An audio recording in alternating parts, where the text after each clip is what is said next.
Shri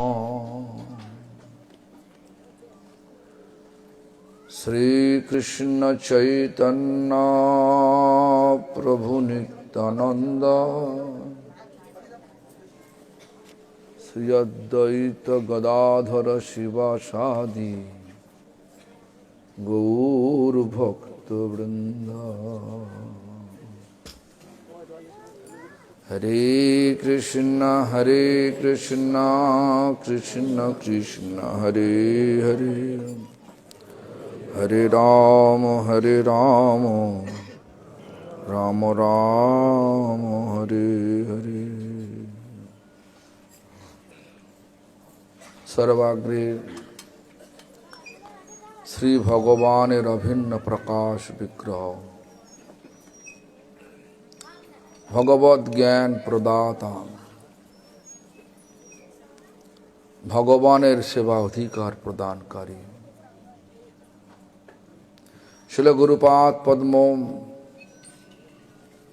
Gopinath Gauriya Math Pratishthaner Pratisthata Nityalila Pravishtung Vishnupad Ashtotar Shata Sri Srimad Bhakti Pramad Puri Goswami Thakur Param Gurupat Padmom Samagra Vishwe Gauriya Math Pratishthaner Mool Pratisthata Nityalila Pravishta Srila Prabhupada Bhakti Siddhanta Saraswati Goswami Thakur Tatha Sri Brahmo Madhva Gauriya Saraswat Sampradayer Shakol Acharya ও শুদ্ধ ভক্তবৃন্দ সকলের শ্রীপাদ পদ্মে জানাই দণ্ডবৎ প্রণাম সকলে আমার প্রতি প্রসন্ন হন সভায় উপস্থিত ত্রিদণ্ডীপাদদ্বয় বাবাজি মহারাজ বৈষ্ণববৃন্দ বৈষ্ণবীবৃন্দা সজ্জনবৃন্দ মাতৃমণ্ডলী তথা কানপুর গ্রামবাসী বৃন্দ সকলকে জানাই আমার যথাযোগ্য সম্ভাষণ সকলে আমার প্রতি প্রসন্ন হন আজকের আলোচ্য বিষয় হচ্ছে ভগবত কথাই ভগবত কথায় ভক্তগণের জীবন স্বরূপ ভগবত মানে ভগবান ভাগবত মানে ভগবানের ভক্ত তো ভগবানের কথা অনন্ত কথা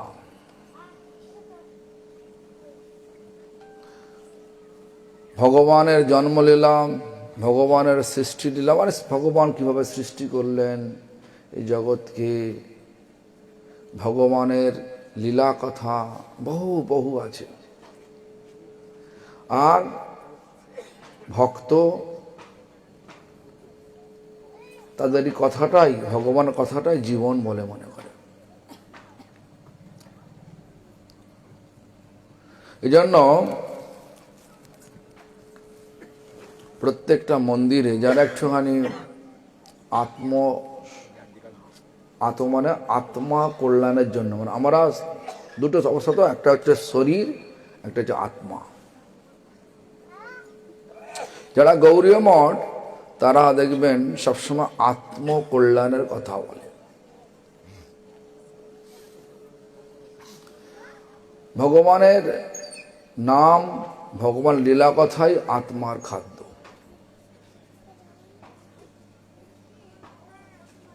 দেখুন আমরা শরীরের খাদ্য নিয়ে সবসময় মজে থাকি শরীরকে আমরা খাবার দিই অফুরন্ত খাবার রয়েছে থাকবার জন্যে মাথায় ছাদ আছে পড়বার জন্য কাপড় আছে তথাপি আমাদের কোথায় যেন একটা অভাব রয়েছে আরো শান্তি নেই কেন এটা হয় শরীরটা যদি একটা ঘর মনে করেন, শরীরটা আমার একটা ঘর, ঘরে 24 জন লোক বসে আছে,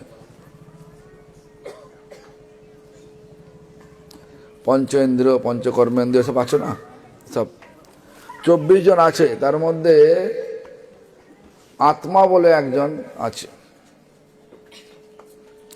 বাকি 23 লোককে আমরা খাবার দিচ্ছি।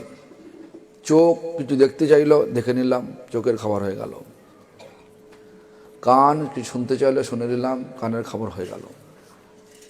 প্রত্যেকটা ইন্দ্রিয়ের খাবার আমরা দিচ্ছি, কিন্তু আত্মার খাবার দিচ্ছি না।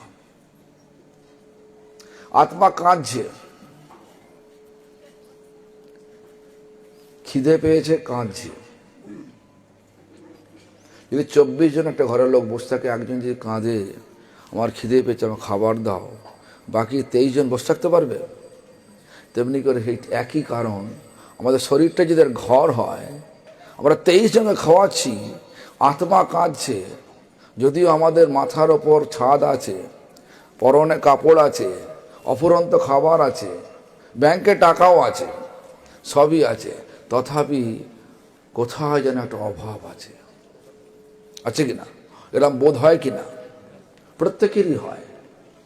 যার অনেক টাকা আছে তারও হয়, যার কিছু নেই তারও হয়। এজন্য আত্মার খোরাকের কথা গৌড়ীয় মঠ বলে। ভগবানের কথাই, ভগবানের নাম হচ্ছে আত্মার খোরাক। এই জন্য ভক্ত মানে যারা ভগবানকে ভালোবাসেন তারাই ভক্ত। কিরাম ভালোবাসেন? হৃদয়ের অন্তঃকরণ থেকে ভালোবাসেন। এই জন্য ভগবানের কথা হলে তারা সারাদিন বসে থাকেন। এই যে পরীক্ষিত মহারাজের কথা বললেন, পরীক্ষিত মহারাজ 7 দিন ধরে একই জায়গায় বসে, একই স্পোজ মানে একইভাবে বসে, একই জায়গায় একইভাবে বসে 7 দিন পাঠ শুনছেন। 7 দিন 7 রাত খেতেও যায় না। এখন যদি আমরা কথা এখানে চালাই বিকেল 3টে পর্যন্ত, 4টে পর্যন্ত, আমার তো মনে হয় সব পালিয়ে যাবে। দূর মশাই, একাদশীর দিন 12টার পর খেতে দেবে, এখন 12:30 1টা বেজে গেছে, আপনি বকবক করছেন নাকি? বলবেন হ্যাঁ কি না? বলুন না, বলবেন না? ঠিক আছে, তাহলে সারাদিন চালাবো তো? বসে থাকবেন আপনি, যাবেন না? আচ্ছা, তাই যাই হোক, 7 দিন 7 রাত একভাবে বসে পাঠ শুনছে একাগ্র চিত্রে। সেখানে কোনো জলও তেষ্টা লাগছে না, খিদেও পাচ্ছে না। জল খাবেন তো? যদি কাল পর্যন্ত হয় জল খাবেন না? সব বলছে না। যাই হোক, দেখো 7 দিন 7 রাত পাঠ শোনার পরে পরীক্ষিত মহারাজ যখন জিজ্ঞাসা করছেন, সুখদেব গোস্বামী তোমাকে ক্ষুধা তৃষ্ণা বাধা প্রদান করছে না? এই শব্দটাই আমার গুরুদেব বলতেন, ক্ষুধা তৃষ্ণা তোমাকে বাধা প্রদান করছে না? তো পরীক্ষিত মহারাজ কি উত্তর দিয়েছিলেন? না। যে ভগবানের মানে নিগম কল্পতরুর গলিতং ফলং, বেদ কল্পতরুর গলিত ফল সুখদেব গোস্বামীর মুখ থেকে দ্রবীভূত মানে ফিল্টার হয়ে আমার কাছে আসছে, আমি সেটা পান করছি, মানে পান করছি মানে পাচ্ছি। আর তার স্বাদ কিরকম, আস্বাদনটা কিরকম? তেতো না, রসমালায়, মানে অমৃত স্বাদ। মুহুর্ব মানে সর্বক্ষণ পান করছে। তাহলে আমার বাবা কেন ক্ষুধা তৃষ্ণা পাবে? এই কথা, ভাগবত কথা, হরিনাম, এগুলো আমাদেরকে জীবন্ত করে রাখে। শরীর মরে যাবে কিন্তু ভগবানের সাধনা যাবে না, থাকবে। সেই জন্য আমাদের গুরুপাদ পদ্ম তথা গুরুবর্গগণ বলতেন, একটা শব্দ বলতেন, ইংলিশে বলতেন, ডাই টু লিভ। মরবো তো বটে, কিন্তু বেঁচে মরবো। শুধু মরবো না, শুধু মরবো না বলতে খাবো দাবো থাকবো, আস্তে আস্তে বুড়ো হয়ে মরে যাব। ভাগবত এটাকেও বলছেন আত্মহত্যা বলছেন। যারা এই মনুষ্য জীবন পেয়ে, মানে মানব জীবন পেয়ে, সুযোগ অনেক আছে, সুযোগ অনেক আছে এই জীবনটাকে সার্থক করার, মানে এই জন্ম মৃত্যুর দুঃখ কষ্টের যে আবর্ত চক্র থেকে বেরিয়ে যাবার সুযোগ অনেক আছে। সেটা কিছুই করলাম না, শুধু খাওয়া দাওয়া থাকার, বুড়ো হয়ে মরে যাওয়া। ভাগবত এটাকেও বলছেন আত্মহত্যা। আমরা জানি আত্মহত্যা মানে কি, গলায় দড়ি দেয়া, গায়ে পেট্রোল জ্বলে মরে যাওয়া, রেলের মাথা দেয়া। আমি অনেক রেলে মাথা দেওয়া দেখেছি। আমাদের যখন কলেজ ছিল, স্কুল ছিল, ওই রেল লাইন টপকে যেতে হতো। প্রায় সময় দেখতাম কেউ না কেউ মরে গেছে। তো যাই হোক, এরকম এগুলো বলে আত্মহত্যা। কিন্তু ভাগবত বলছেন এই শরীরটা যখন পেয়েছি, সেটা বলছেন কিরম, শ্লোকটা কিরম ভালো করে শুনবেন। নৃদেহ মানে নরদেহ, আদ্যং মানে যে মুহূর্তে পেলাম, নৃদেহ আদ্যং সুলভং মানে অত্যন্ত সহজ হয়ে গেল। কি সহজ হয়ে গেল? এই জন্ম মৃত্যু দুঃখ কষ্টের যে চক্র থেকে বেরিয়ে যাওয়াটা সহজ হয়ে গেল। কেন? সাধনা। অন্য দেহ সাধনা করতে পারবে না। কি সাধনা? ভগবানের সাধনা। কলিযুগের সাধনাটা কি না? হরিনাম, হরি কথা, মানে ভগবত কথা। এই যে মহারাজ বললেন ভাগবতের অনেক উদাহরণ দেন, ভালো সুন্দর যুক্তি দিয়ে উনি বললেন। তো নৃদেহ মানে নরদেহ, আদ্যং মানে যে মুহূর্তে পেলাম, সুলভং অত্যন্ত সহজ হয়ে গেল। কি না? সাধনার সুযোগ হয়ে গেল। আর সাধনার দ্বারা সিদ্ধি লাভ করে আমরা এই দুঃখ কষ্টের আবর্ত থেকে বেরিয়ে যেতে সহজ হয়ে গেল। দেখুন, আপনারা কি দুঃখ চান? কেউ দুঃখ চায় না, সবাই আনন্দ চায়। কিন্তু কাজগুলো যা করা হয় সব দুঃখের কাজ করা হয়। কেউ চায় না এই জগৎ থেকে বেরিয়ে যাওয়ার জন্য। কোনো ছেলে যদি বলে যে মা আমি সন্ন্যাস নেব, মায়ের কি মাথায় যেন বজ্রঘাত পড়ে গেল নাকি? ছেলে বিয়ে করে কিন্তু মাকে ছাড়বে নাকি? সে ভালো, কিন্তু ওই সন্ন্যাস নিয়ে চলে যাবে এটা হবে না। যদি বলে মা আমি কাজ পেয়েছি আমেরিকাতে, সারা জীবন থাকতে হবে ওখানে, তাও মা হাসি মুখে বিদায় দেবে, কেন? ওখানে পয়সা পাবে না। কিন্তু সন্ন্যাস নেবে, সেখানে পয়সার উপরে একটা অর্থ, পয়সাকে অর্থ বলে, অর্থের উপরে একটা পরমার্থ আছে। সে পরমার্থ ভাবে, সেটা পর শুনলেই যেন মাথায় বজ্রাঘাত পড়ে গেল নাকি? যদি পুরুষোত্তম যদি বলে, অনুরাধাকে বলে, ওর মা অনুরাধাকে বলে মা আমি সন্ন্যাস নেব, মায়ের তো মাথায় বজ্রাঘাত, বাবার তো মাথা একদম আরো বেশি পড়ে গেল নাকি? এরকম হয় কেন? এগুলো হচ্ছে এটা মায়ার আকর্ষণ। মাও থাকবে না, ছেলেও থাকবে না, কেউ থাকবে না। থাকবে আমাদের ভগবানের সাধনা, আর কিছু থাকবে না। সেই জন্য বলছে সুলভং, মানব জীবন পেলেই সেটা করা যায়, অন্য জন্ম করা যায় না। গরুর জীবনে করা যাবে না, হাতির জীবনে করা যাবে না, করা যাবে? যে কোনো জানোয়ার, বড় বড় জানোয়ার, শক্তিমান জানোয়ার, যতই শক্তি থাকুক, বুদ্ধি নেই, করতে পারবে না। তাই আমাদেরকে একটুখানি ভাবতে হবে। এরপরে কি বলছি, আমি কেন বলছি, সাধারণভাবে মরলেও সেটা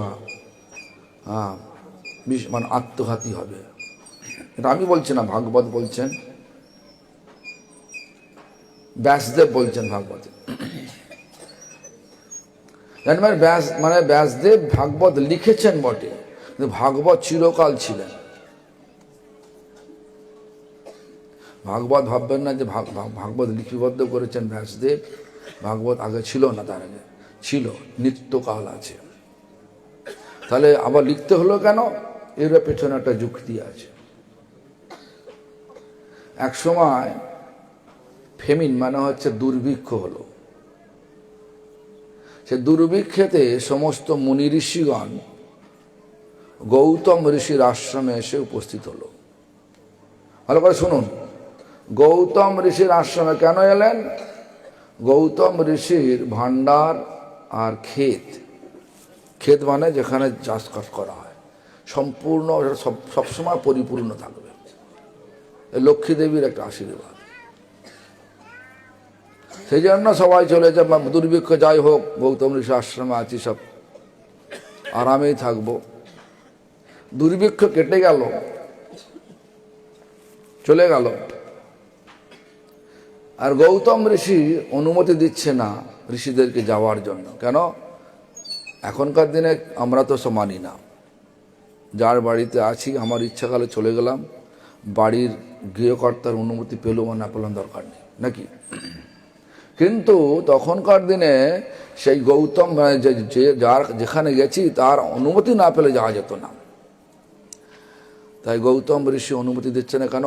অতিথি সেবা করে খুব আনন্দ পাচ্ছেন। আমাদের তো এমন মনে হয় কবে যাবে রে বাবা, আমি বিশ্রাম পাবো নাকি, সেটা আলাদা ব্যাপার।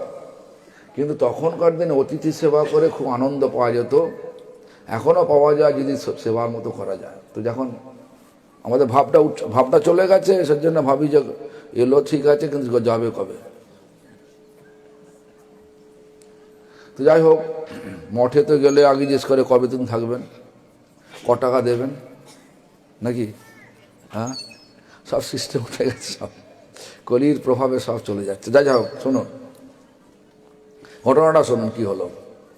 এবারে ঋষিদের স্বভাব কি? এক জায়গায় থাকা? বলুন না, আমাকেও বলুন থাকতে এখানে। মামা বলে তোকে তো কিছু করতে হবে না, এখানেই থাক, হ্যাঁ, খাওয়া দাওয়া জ্বালে সব দেবো, থাকবো? আমি থাকবো না, কারণ আমাদের ঘুরে ঘুরে অভ্যাস হয়ে গেছে, ঘোরাই আমাদের কাজ হয়ে গেছে।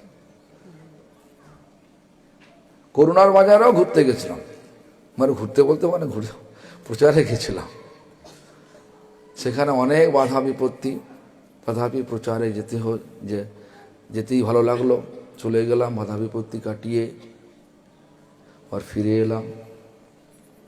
আবার ঘুরছি, কোভিডটা বলছে 50 জন, এখানে কি বল টিএমসি নেতা বসে আছে সুশোভন, সে বলছে 50 জনের বেশি যাওয়া যাবে না। এখানে 50 জন আছেন? কতজন আছে? হ্যাঁ, মাস্ক পরেছে নাকি? তাও পড়েননি, এরম ধরনের সব। তো যাই হোক, তো সমস্ত সন্ন্যাসী মানে সমস্ত ঋষি মুনি তারা মনে মনে চিন্তা করলো, এই গৌতম ঋষির চক্র থেকে বেরোবো কবে? এখন তো ফেমিন কেটে গেছে, মানে দুর্ভিক্ষ কেটে গেছে, বেরোবো কবে? তোরা একটা যুক্তি করলো কি, যা ওরা একটা মন্ত্র দিয়ে একটা গরু তৈরি করলো, গরু তৈরি করে গৌতম ঋষির খেতে মানে জমিতে ছেড়ে দিল। গৌতম ঋষি যখন বাজারে গিয়েছিল, যুক্তি করে মন্ত্র দিয়ে গরু তৈরি করে গরুটা খেতে ছেড়ে দিল। গৌতম ঋষি যখন আসছে তো দেখছে গরুটা হাঁ হাঁ করে খাচ্ছে, সব খেয়ে নিচ্ছে।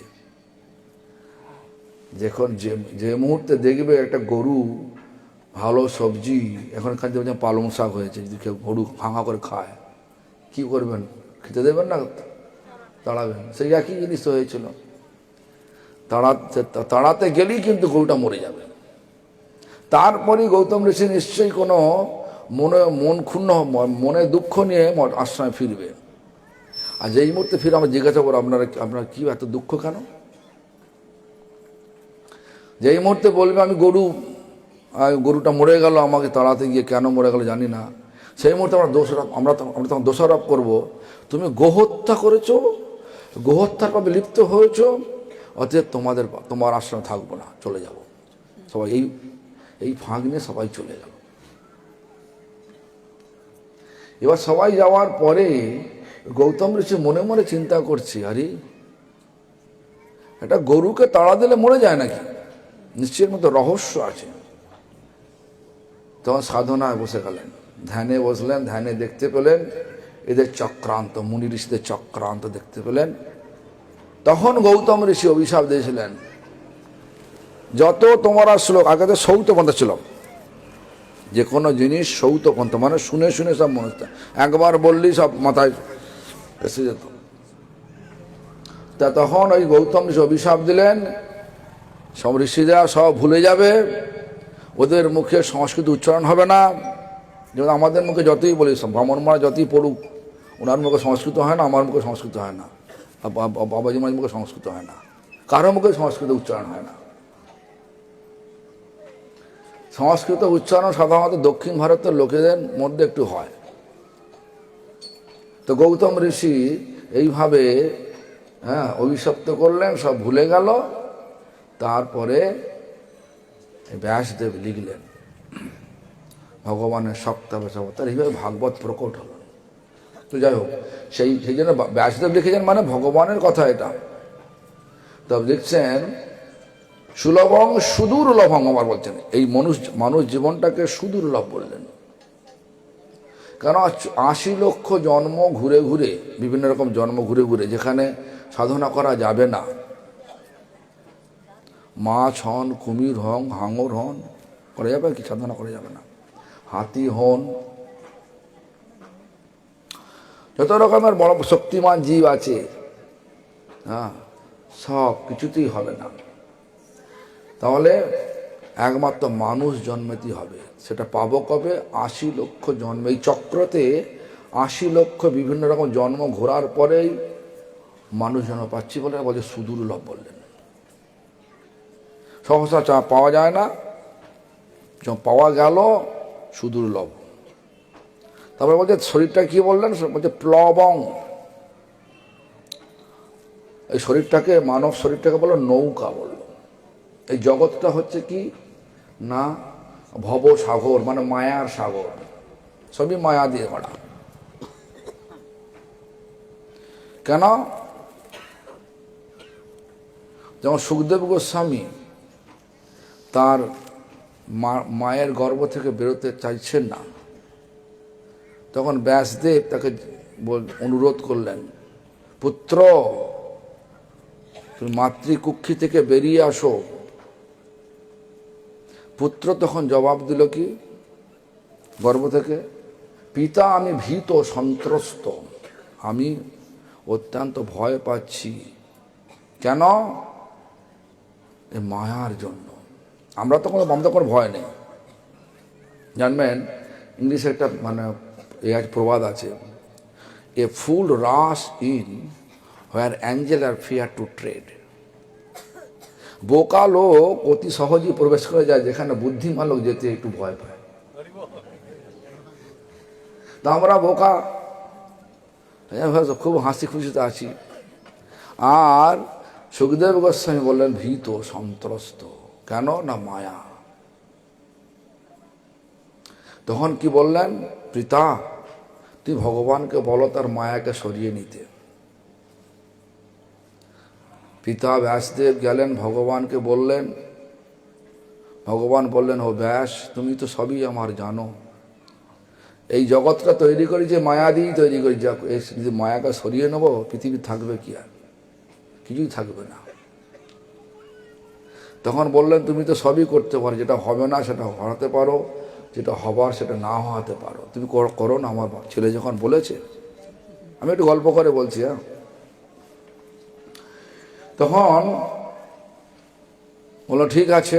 ভগবান বললেন একটা গরুর শিং, তার অগ্রে, তার গরুর শিংয়ের ওপরে দূর থেকে একটা সর্ষের দানা ফেললে, সর্ষের দানাটা যতক্ষণ এই গরুর শিংয়ের ওপর স্থিতি অবস্থা থাকবে ততক্ষণ যেন মায়াটা সরিয়ে নেব। গরুর শিংয়ের ওপরটা গোল, সর্ষের দানাটাও গোল থাকবে কতক্ষণ? ফ্র্যাকশন অফ সেকেন্ড, মানে 1 সেকেন্ডও না, কয়েক অল্প।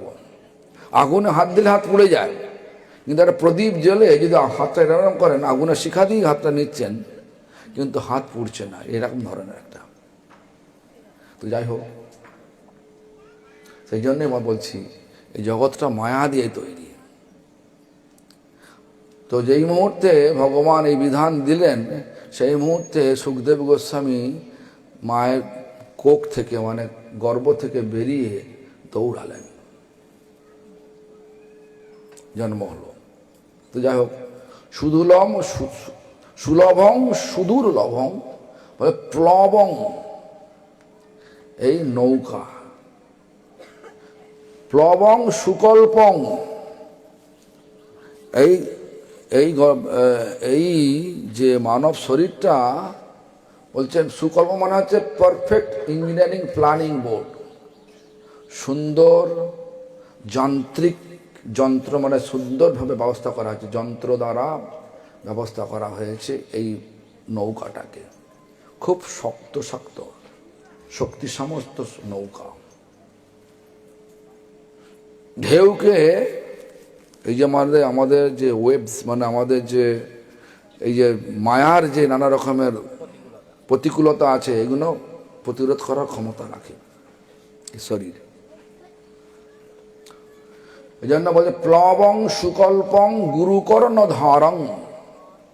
তো আমাদের এই জগৎটা হচ্ছে জড় জগৎ, মানে জড় সাগর, সাগরের পর ভাসমান এই শরীর রূপ একটা সুপটু নৌকা। আর নৌকার মাঝি স্বরূপ আছেন গুরু কর্ণধারম, মানে ক্যাপ্টেন অফ দ্য বোট, যিনি বোট মানে নৌকার যে মাঝি, শক্ত সামর্থ্য, যিনি উপলব্ধ আত্মা, তিনি কে না গুরু। এটাও আছে জগতে। তারপরে কি বলছেন? ময়ান, আবার বোট আছে, মানে নৌকা আছে, মাঝি আছে, সবই আছে। যদি হাওয়া যদি উল্টো দিকে বয়, যেদিকে যাও তা উল্টো দিকে বয়, সেই জন্য ভগবান বলছে ময়ানুকূলে নবসতেরুতং, আমার অনুকূল বা আমার কৃপারূপ অনুকূল বায়ু সর্বক্ষণ আমার আছে। যদি একটু 1 পা এগিয়ে যায় ভগবানের কাছে, ভগবান 100 পা এগিয়ে আসে আমাদের কাছে। সবই আছে।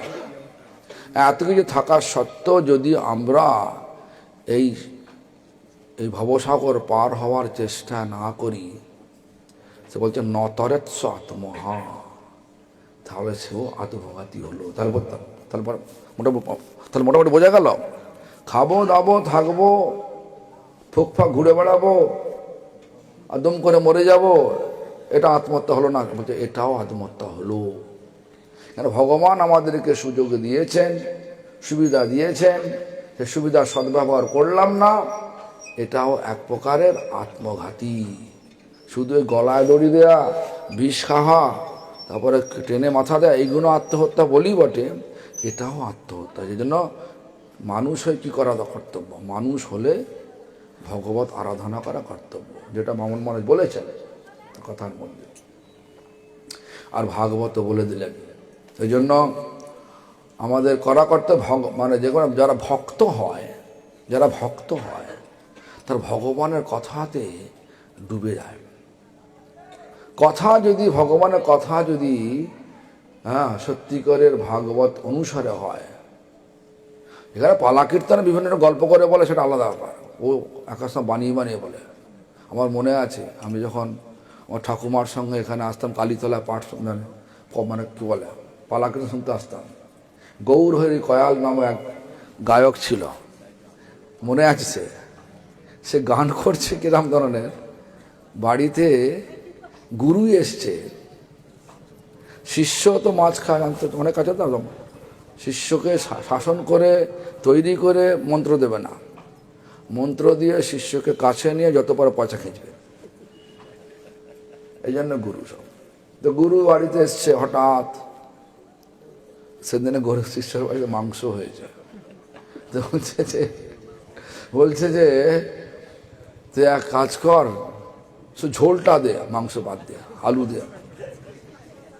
যখন ছাঁকতে গিয়ে যখন পাতে যখন দিচ্ছে এক টুকরো মাংস আটকে আছে, সেই নিয়ে একটা গল্প গান আরম্ভ করে দিল, আসছে যে আসছে দাও বাধা দিও না।